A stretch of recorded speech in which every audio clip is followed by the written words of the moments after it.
Ciao raga, musta naga?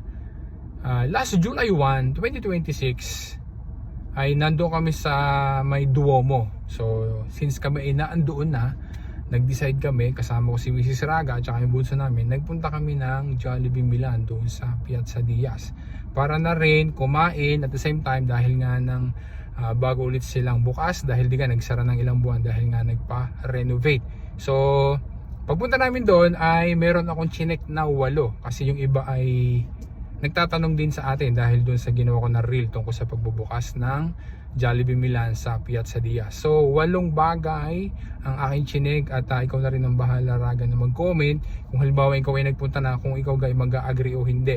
At para doon naman sa mga hindi pa ulit nakakapunta ay magkaroon kayo ng idea. Una kong chinek ay kung dumami ba yung mga seats available o nabawasan.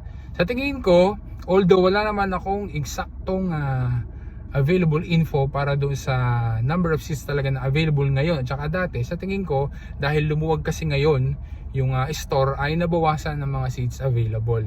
Tapos ay nung nagpunta kami, chinek ko din kung malakas ba yung aircon o hindi, o almeno nagpufunsyon kasi dati rata ay nagkakaroon ng problema dyan sa aircon. So nung kami nagpunta last July 1, 2026 ay okay naman yung aircon, funksyon na bene naman, hindi ganong kalamig, hindi rin naman mainit, sakto lang.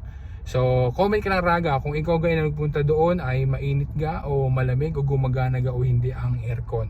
Tapos ay number 3, tinatanong din ng iba, maganda na kaya at maayos na yung banyo dahil nga nang marami kasing dapat na i-repair doon sa banyo nila. So nung nagpunta tayo doon ay nakita natin na ni-repair din at inayos yung banyo.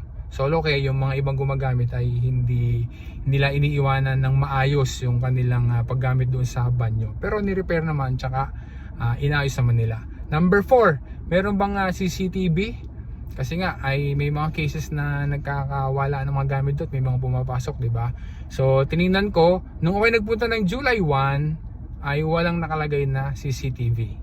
So hindi ko alam kung ngayon ay meron na o kaya naman ay P.O.V. maglalagay sila. So comment down below Raga kung ikaw ay may napansin na CCTV o wala pa rin hanggang ngayon. Number 5 na tayo, meron bang gwardiya na naka-duty? So nung kami nagpunta, wala naka-duty doon na guard.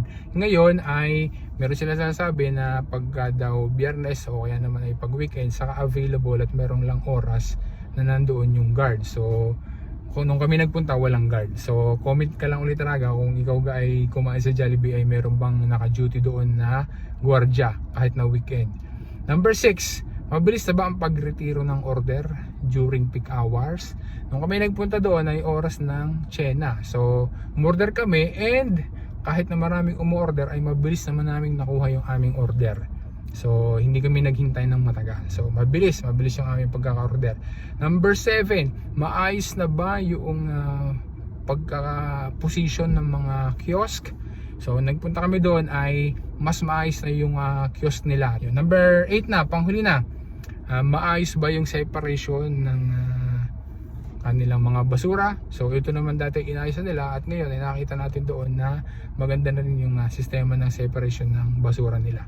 So ayun na Raga, yun lang ang akin na check na 8 mga bagay. So mag-comment ka lang kung meron pa ba dapat na silang i-improve. Sa tingin mo ba ay naging mas maayos na ngayon yung kanilang store? At ikaw na ang bahala mag-comment kasi kung ako itatanungin ay mas maganda ngayon dahil nga nang inayos nila at saka dahil nga nang bagong renovate yung store ay di maganda at masarap na kumain doon kasi nga maganda yung ambience, pati yung mga walls nila doon tsaka yung mga furnitures ay nabago. Ayun Raga, maraming salamat sa panood mo. Grazie, alla prossima.